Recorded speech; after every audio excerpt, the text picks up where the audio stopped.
I'm feeling it. I am feeling it.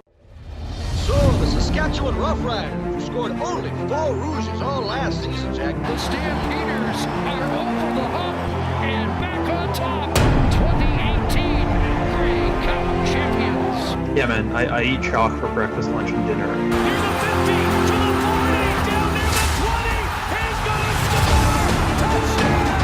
A chance to win! Will they get it? Yes, they will! Unbelievable! They will! Holy goodness! Whew! Muy caliente. Hi, friends. Welcome back to episode 8 of the Red, the White, and the Rouge podcast. My name is John. You guys can find me on Twitter at John Hewish with a little underscore at the end.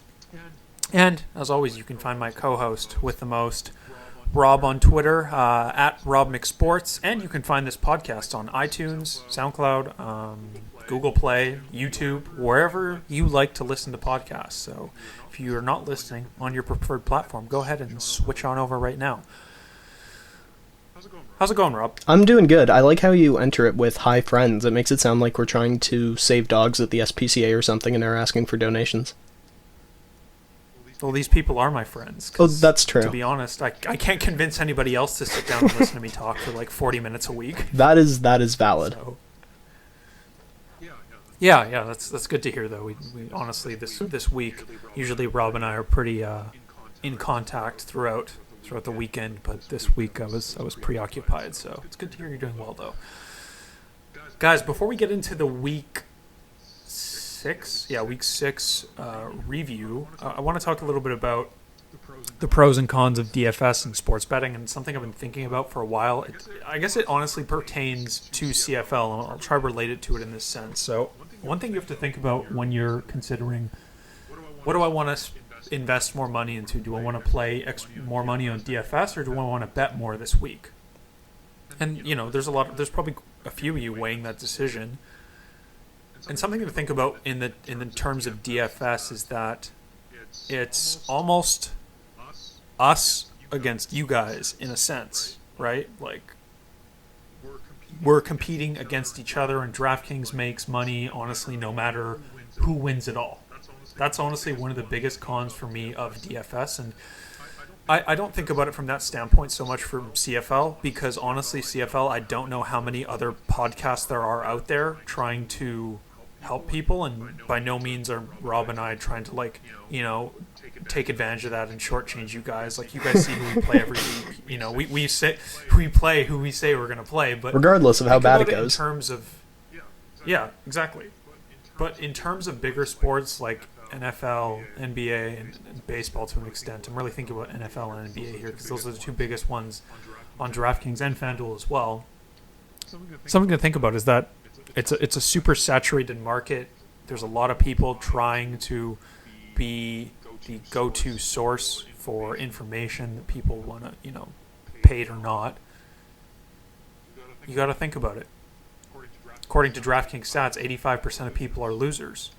Only 15% are winners. So, man, that 15% must really, really stand out. And they are all 15% are more than willing to share their knowledge. So, just something to think about. And from the sports betting side, I'm not saying that sports betting is like the end-all be-all or that it's better than DFS. One of the pros, though, is that when Rob and I give you picks, if you play, no matter how much you play on our picks, that doesn't affect us. You guys aren't going to be taking away from our bottom line, or we're not going to be taking away from yours, regardless of how well they do.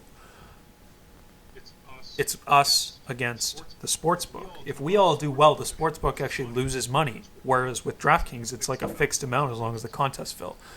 One of the downsides with sports betting, though, is that it's difficult to hit those bigger parlays, and that's kind of how you get the big payouts, and that's what is attractive about DFS is those kind of big payouts where you do need a lot of things to go right, but you can afford to have some things go wrong if, you know, you fade a chalky player that busts. And we'll talk about some chalk busts, though, in the review, but that's just something I'd like you guys to think about going forward when you're kind of weighing whether you want to play more money on DFS or if you want to do more bets. Gamble smart is really the big lesson here. If you're gambling, really think about it. And what John's saying is absolutely true.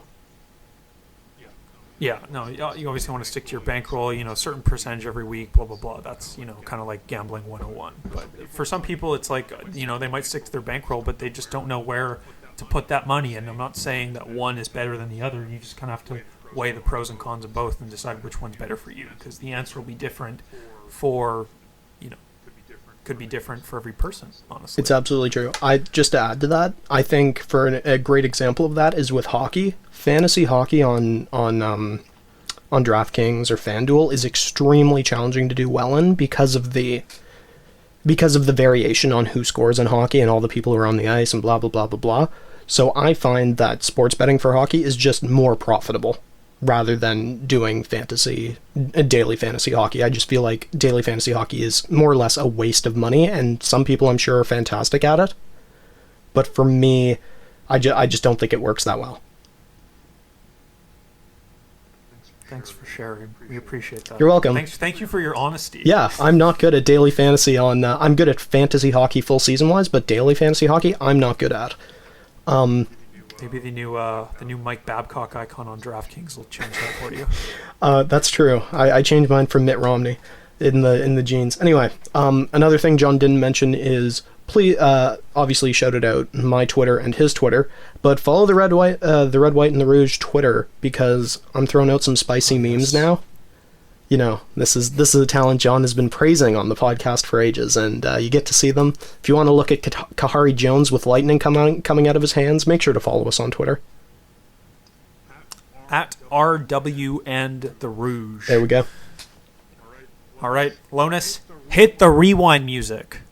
I told you, what did I tell you? Didn't I tell you? 'Cause I told you. Mm-hmm. All right, guys. So week 6, man. Week 6 was pretty interesting. So locks of the week hit for both of us. Jonathan Jennings. I can count the number of points Jonathan Jennings got on one finger, and Ottawa lost by 30. Shocker. BC lost. Not a shocker. But Vernon Adams Jr. has picked up his 3rd win in a row. Is Vaj the best quarterback oh my God. in the CFL? Vaj is the best. He's not the best quarterback in the CFL, but he is the best young quarterback in the CFL. He is the prototypical CFL quarterback. He can move his feet exceptionally well. He can throw the ball exceptionally well, and he seems to have a great mind for the game. And that catch he had last week on the trick play, fantastic. That's something you see in the CFL that you aren't often going to see in the NFL unless you're watching Tom Brady drop a pass. Yeah, no, he looks good. He really fits the stereotype of the mobile black quarterback. Yes. But I mean, that's how it is, right? So I've started watching Last Chance U, and the coach on there is like, "Oh, I want to destroy that stereotype." And it's like, well, if the stereotype's true and your quarterback can use his legs, it should be a good thing, right? Is it just an athletic quarterback? Yeah, and I don't know why. I don't know. I think it's because it doesn't translate to the NFL that well, and therefore people look down on it. But it really shouldn't be something that's looked down upon, because at other levels, it's very good. It's very good at high school, college, and the CFL level. And honestly, even in the NFL, if you can make it work, though. I mean, the last person who I can say who truly made it work was Michael Vick. Lamar Jackson might be the next person who I can say can make it work, but, I mean, I don't know. We're not here to talk about the NFL. No, that's true. From a DFS perspective, Trevor Harris really stunk it up last week. I did get another top 3 finish in the bootleg, though. My Cody Fajardo, Kyron Moore line really carried me at the end there. I didn't fade a lot of the chalk that busted. I guess I went Beggleton over Eric Rogers in this lineup, which was like a 4-point difference, and I played CJ Gable, who scored less than 10 points. But otherwise, I mean, a lot of people played Lucky Whitehead, but he's had like 11 points. It was a weird week for DFS because nobody really went off, but a lot of guys like Kadeem Carey, John Crockett, they kind of did what was expected. Absolutely. So, yeah, they did what was expected, and nothing more. Yeah. No. The key for me last week though was Cody Fajardo at low ownership because my main cash line cashed in cash games, but not in GPPs because I did have Rogers and Trevor Harris, unfortunately. So that was a stinky combination. You really got to give props to the Montreal defense though for how well they held Trevor Harris. I did not see that coming. Yeah, I mean, it's like when the guy doesn't have a lead, he turns into Matt Nichols. It's weird. That's a really good way of putting it. You're absolutely right. And of course, well, not this year's Matt Nichols. No, this year's Matt Nichols is doing well. But I think the real story for the week was the Matt Nichols, Jonathan Jennings matchup, and Jonathan Jennings just showing how horrible he really is as a starting quarterback. He just doesn't mentally. He can't seem to handle the pressure. I know. I still can't believe that spread was what it was, but he might play again this week too, and that's a scary thought.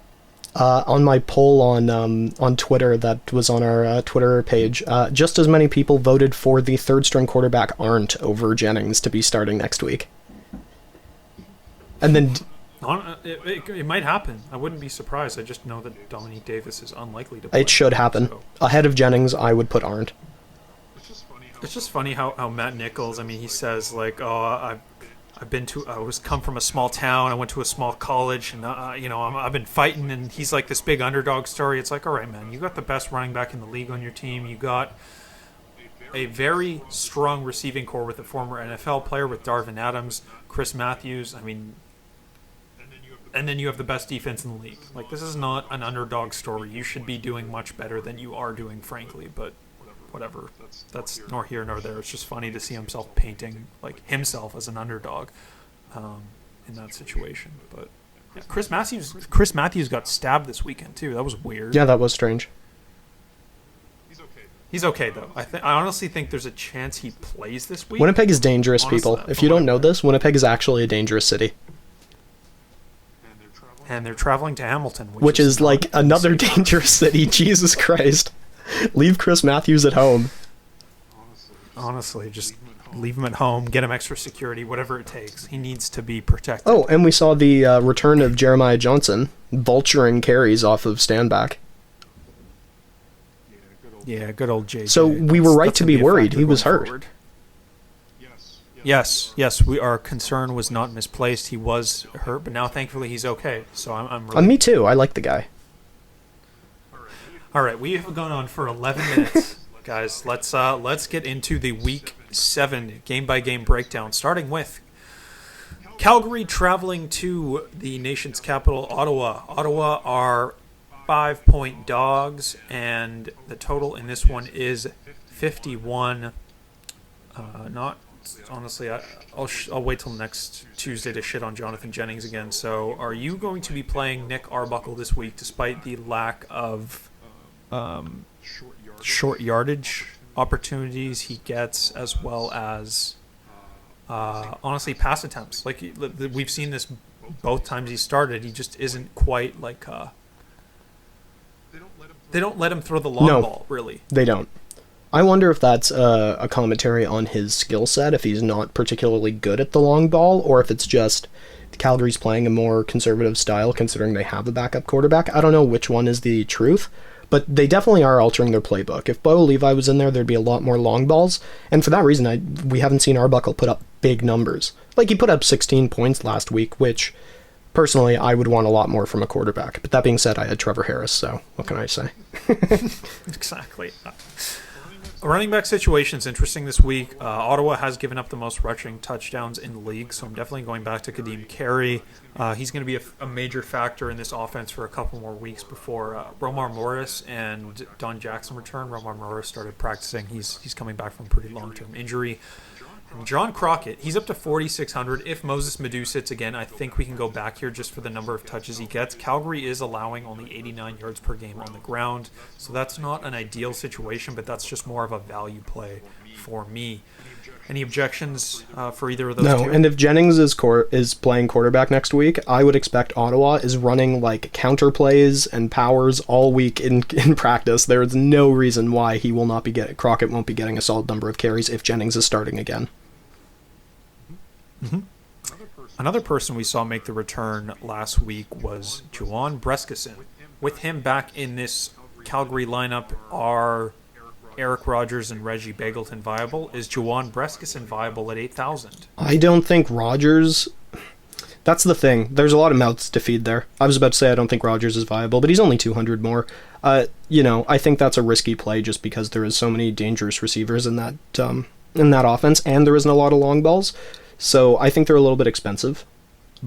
Like a number 3 receiver. So of those 3, right, Beggleton is probably the third, right? Breskison and Rodgers are probably the top 2. So paying 7,900 for more or less, but paying 7,900 for what lines up to be probably a third receiver isn't. I don't know. I have issues with that, and I definitely don't feel confident in any of them. But one of them is going to do absolutely. something. You're absolutely right about that. I don't know which one though. Yeah, honestly, best of luck picking which one. Rodgers only had 2 targets last week. Beggleton had 5. Breskison had 5. Kadeem Carey will probably get a catch or 2 in there. So, yeah, it's really hard to predict with those guys. So, overall, it's a stay-away situation. I mean, if you're throwing a line in the Maple Leaf, which, again, I'm protesting that contest. I don't play it because the payout structure is an abortion. It is. It's horrible. If you are just firing entries in there, this could be one of the ones that just wins it. Because, honestly, you need to have that random player that snaps every week, it seems, to even have a shot at shipping it. And if you're not shipping it, then you're probably not getting that good of a return. Yeah. What do you think the Stampeders' defense? They're my defense this week at 5,400. It's just the price tag it's high, but so is Edmonton. So are the other options on the board that are viable. Maybe Saskatchewan, but again, the prices are all just so high. The Stampeders' D, again, the interceptions that they're producing.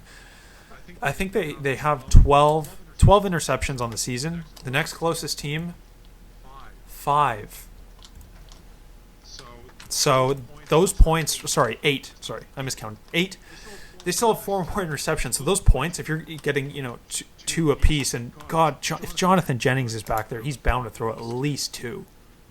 Like, I don't want to hit the over/under for his interceptions at 2, but I would. So, same.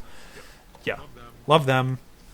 And that's the end of that. So let's move on to Toronto at Edmonton. Edmonton are 12-point favorites at home, and the total in this one is 53. Good God, is Toronto going to win a game? They're basically an amateur team at this point, and it's not really close. And the ironic thing is that, people are like, oh, they've got their backup quarterback in. No, they don't. They have the guy who's the better quarterback in right now. And that's an actual excuse people are using. Are saying that they have the backup quarterback in, and not a lot of them. No. But I've seen some people on Twitter. That's an outrageous claim to make. James Franklin is, some people think he could be better than Bethel Thompson in the future, and I understand that if that's the way you want to go with it. But I don't think that is the case right now, and I don't think it's close. I think Bethel Thompson is a reasonable starting quarterback in the CFL. I don't even think he's a bad one. With that said, do you play him this week at 8,900? No, because the Edmonton D-line is so good that I'd be worried about sacks, fumbles, all that kind of stuff. I don't think you play him unless you're trying to just be different. It's like you playing Fajardo last week. Could it pay off? Yes, but is there a reason outside of it trying to be like different? Not entirely. Yeah, I mean, I think he has a safe floor. He does, because he's one of the few quarterbacks that's guaranteed to be throwing for pretty well all 60 minutes of the game. I agree with that. That's very true.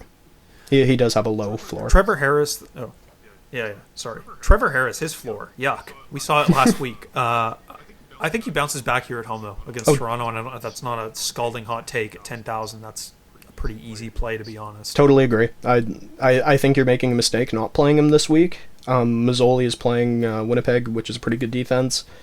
And, Mike Riley, can we trust anything about the Lions' offense right now? No.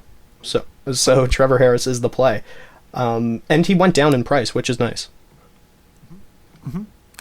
I do like both running backs as well. So do I. Hear me out. CJ Gable, I think he bounces back here, 8,300. Toronto is the worst team in the league against the run right now in regards to yards given up on the ground. Someone involved in the pass game. James Wilder Jr., he's really involved in the pass game. We took the under on his prop bet last week, under 52 yards, and it's because he honestly doesn't run that much, and when he does, he usually doesn't get that far. But with the PPR scoring and how many passes he catches out of the backfield, especially with the pressure Bethel Thompson will inevitably be under. Honestly, I could see him catching another 7 passes again this week, and that's not really stretching the imagination too Nope, far. I agree with that. In terms of receivers, I think this is where it gets a little bit more interesting. First off, with Edmonton, I think it's nice to see Ellingson go down in price, but after the first half DeVaris Daniels had last week before he went off with injury, I think you have to say that he's the number 1 target in Edmonton right now. That's why I'll be playing him Yep. this week. Yeah, no. 69. 69 versus 96, you take the guy who's, you take the cheaper guy, and I think he's just going to get more targets. Yeah, it's not that I don't think Ellingson can have another 40-point game like he did in week 2. It's that I'm not willing to pay $9,600 in salary hoping that happens. Exactly. It's just too much. No, that's my It's too thinking. much. Because, if he had been like, for example, Brandon Banks, who was consistently putting up 25 plus, 30 plus, then you can understand that price. But at 9,600, he's just not putting up. Then you're gambling, as I like to say. Armani Edwards is a guy who's caught a touchdown the last 2 weeks. Gets a decent number of targets. He is an option to pair with Bethel Thompson. I don't hate it at 7,200 if you kind of land in that region for a receiver. He's fine. Do I love him? No. Do I love either defense in this matchup? No. I like the Eskimos Let's as... move on. Well, hold up. I like the Eskimos Oh, as my wait. number 2 Oh, yeah. defense. Okay. Just because I think their no, D-line is going to get a bunch of sacks. Fair enough. They're not my starting defense, I but second they're that. not my number 2. I did overlook them just because they're priced, but I do think that they'll definitely put up a few sacks. So, oh boy, Winnipeg at Hamilton. Hamilton are 2.5-point dogs at home, and the total in this one is 54. Clash of the Titans. These teams have a combined record of 9-1. I don't want to play either quarterback. That sounds weird to say in the game with the highest total of the week, but I don't want to play either quarterback. Is that weird? No, I don't want to either. I think Mazzoli is too expensive at 11,000, and I think Nichols. We haven't seen Nichols really tested yet, so it'll be interesting to see what a really good defense shows against him. And for the first time in a million years, Hamilton has a really good defense. Yep, and their run defense, honestly, their pass defense has been great, 100%, but the run defense has been pretty bad, honestly. Yeah. So I'm going back to Andrew Harris here, 10-2. I think this is the 3rd week in a row. He's probably going to be my lock of the week. Shocker. Malik Irons, though, if he starts at 3,900, I think we play him for value, honestly. For sure. Especially if Crockett isn't starting, then you kind of have to go to Irons. Which I would expect, but obviously wait for the depth chart and make adjustments based on that. But Winnipeg actually hasn't given up a rushing touchdown yet this season, so you really, either you go with the narrative that they're due, or you just hope Malik Irons can run for enough to hit value, which is possible at 3,900. That's very cheap. He's very fast, Very too. cheap. That's the big aspect of his game. He's a very fast running back. He's a lot like Sean Thomas Erlington in the way that he can break for a really long play. I wouldn't say he's an ideal every down, slam it down the middle back. But, I think Irons is a really good play at 39. Speaking of fast, Brandon Banks is 10-7. Is that too much? I don't think so. No, neither. Because... Even against his defense, honestly. Yeah, because he's a beast on special teams. He can obviously do things on offense. And if you look at it in a comparison way, I don't think, like, Andrew Harris is 10,200, right? 500 more for a guy who is also an all-star on special teams as well as offense. I think that extra $500 is well spent and well worth it. Mm-hmm. Another guy who's good on special teams is Lucky Whitehead. Nick Dembski is questionable for this matchup. I believe he didn't practice yesterday. So if he sits, then that'll probably mean a few more targets for Whitehead, who is obviously a deep ball threat. Well, nobody's a deep ball threat with Matt Nichols, but he's a 25-yard catch and run to the end zone threat. Yes. And he's also a threat returning kicks. So I don't mind him at 6,600. That's definitely a reasonable price tag to get somebody to get exposure to the game with the highest total of the week. Same with Braylon Addison. He's quite a bit more expensive at 8,400, but it's a good way to, kind of again be different. If the Winnipeg D has their hands full with Banks, that opens things up for Braylon Addison, who still got a bushel of targets the week before last. So at 8,400, again, I wouldn't like it if you're looking for a floor guy, but I do like his ceiling here. Yeah, I agree with that. I really like how we keep saying just to be different, as if there's all these CFL, DFS hipsters out there.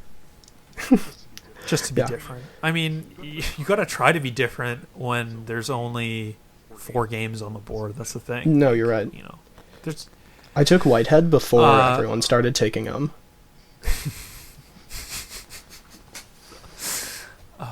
That I can't claim that. Honestly. No, neither can I. I can't. I wish I could. Last game of the weekend, second leg of the home and home. Saskatchewan is at BC. BC are 3.5 point dogs. So that is weird. Out of the 4 games this week, 3 of the underdogs are at home. That will probably not happen again this season, but we'll see. Cody Fajardo is up to 9,000. I am going back to him here against BC because they, quite frankly, could not slow him down last week. Are you still on the Cody Fajardo train with me? Cody Fajardo is playing well. That's as far as I'll go. I'm not going to give you the satisfaction. Cody Fajardo is playing well. And not to be fair, I'm pretty sure a Bruin with an upside down bucket for a head could play pretty well against the Lions defense right now. No one on that team can tackle. So if nobody can tackle, then William Powell's got to be in play too. Well, no, because William Powell doesn't have breakaway speed. And it's kind of funny to watch because all the carries I saw last week, he was running it up the middle, he'd get 5 yards, and then he would get tackled by 4 guys, right? Yeah. I think if Saskatchewan is smart, which, I'm not saying play Thigpen, but I think what they should be doing is running Thigpen to the outside, because, once again, the Lions can't tackle. Instead of running Powell up the middle, run to the outside. The old end around. The old end around, exactly. That's what they should be doing. But I don't think they will, because they were successful last week. Why would they change their game plan? But it's something very clear. The Lions secondary cannot tackle anyone. I guess with that said, okay, so last week, you actually are the reason why I came top 3 in the bootleg, and I'll explain why. It's because your take on the Saskatchewan receiving core. The 2 tiers, as you described it. The first tier put up, I believe, 46 fantasy points or something like that, and of Shaq Evans and Kyron Moore. And the second tier of Naaman Roosevelt and Emmanuel Arsenault put up less than 3 or less than 4 combined. Yeah, so that really highlighted that, and I had Roosevelt in, and once Crockett was announced starting, I was like, I got to get up to Kyron Moore. I just got to make room for it. I can't stomach Naaman Roosevelt, and it all panned out. So thank you for that. No problem. This week, though, are we going back to it? Kyron Moore's price hasn't moved, so I'm really tempted to go back there. Shaq Evans is 81, though. That's a lot. Shaq Evans but is a lot. He's gone over 100 yards in 3 of the 4 games he's played in so far this season. So he's a very likable target for Cody Fajardo. Do you see him being worth 8,100? I didn't think this is a question I would be asking 6-7 weeks ago. No. But is Shaq Evans a safer option than Eric Rogers this week? Yes.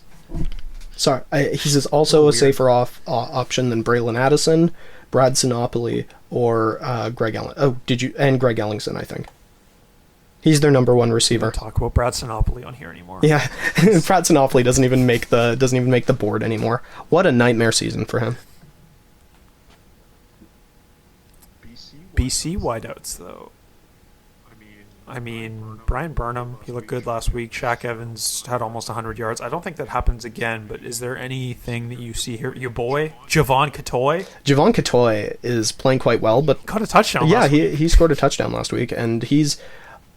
here's the thing with Javon Katoy that I think is unfortunate, because the Lions can't stop the run right now. They can't stop the pass rush.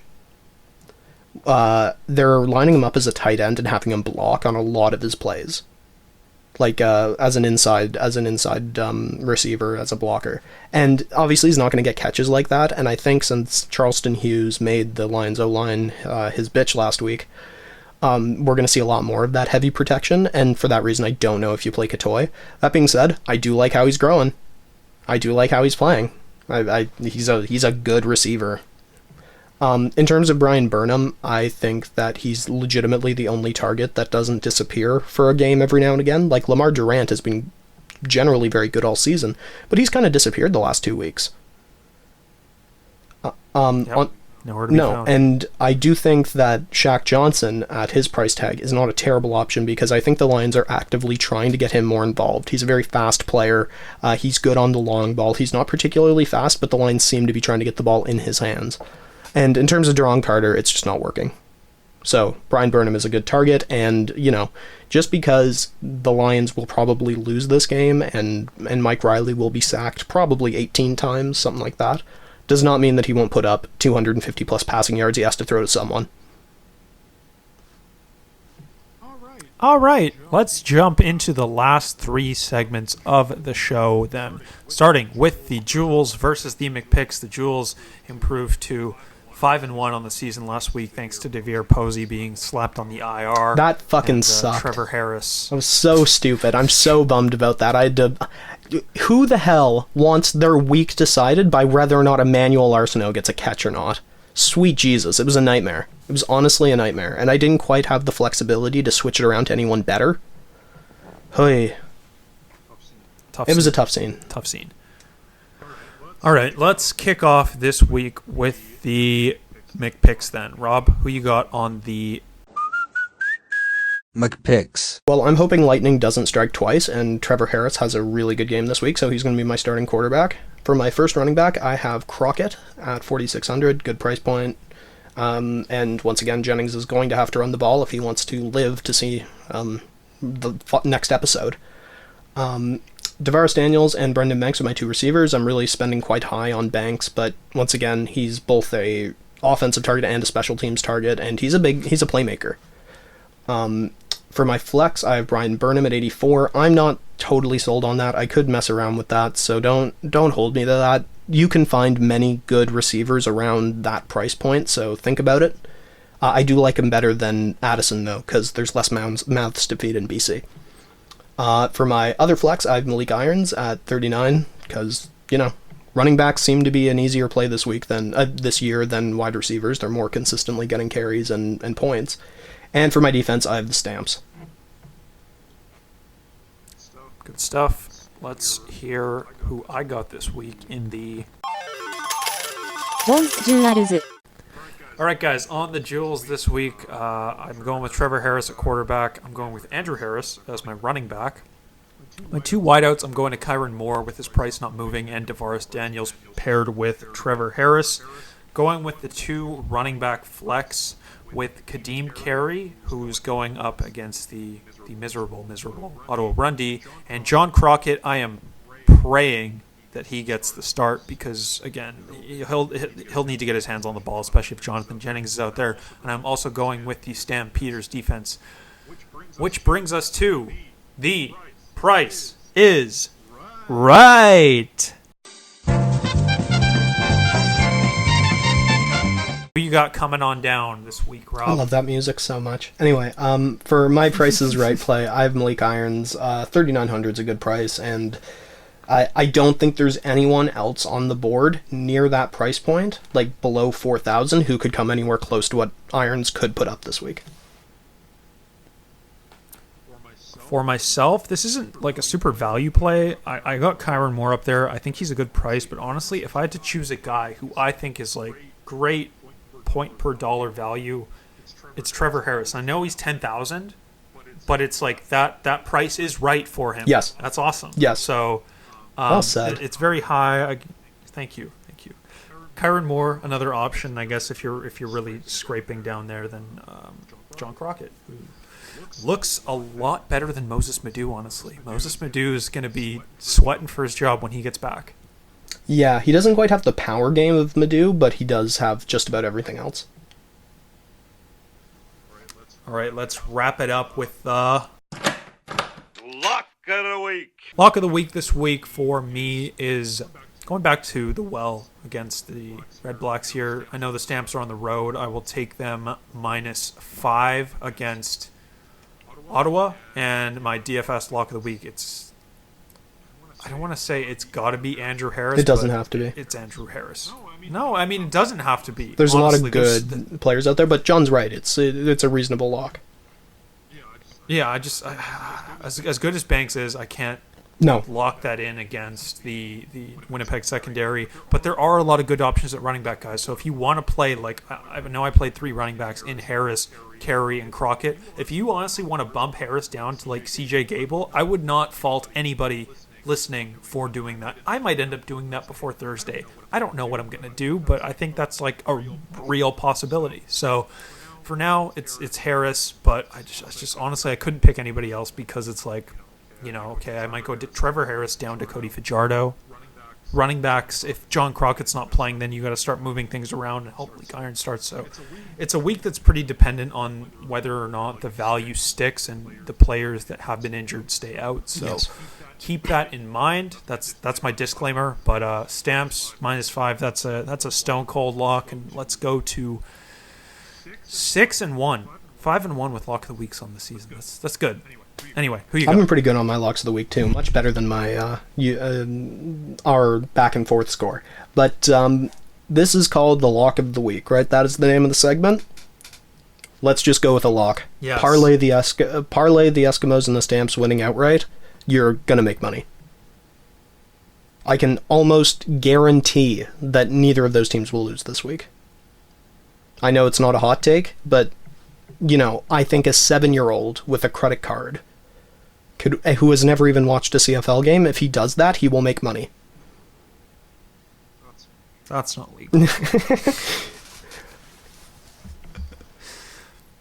Could happen. Yeah, who knows? If you're 7, give us a like, comment. Well, that seems like a good place to end it for the week. Do you agree? Oh wait, my lock of the week player-wise is Trevor Harris. I'm going back to it. Oh yes, God, we almost left that out. Yeah, we're both going back to ours, and hopefully both the Harrises put up this week, guys. That is the end of the Week 7 preview. Thank you very much for listening. As always, if you're not listening on your preferred platform, iTunes, SoundCloud, Google Play, YouTube, we're available on all those. Go check us out. Leave us a rating. It would be super greatly appreciated. If you have questions, feel free to reach out to us on my Twitter, Rob's Twitter, the pod's Twitter, whatever the case may be, and we will answer your questions. If not, best of luck this weekend. We will talk to you next Tuesday. Goodbye. Adios.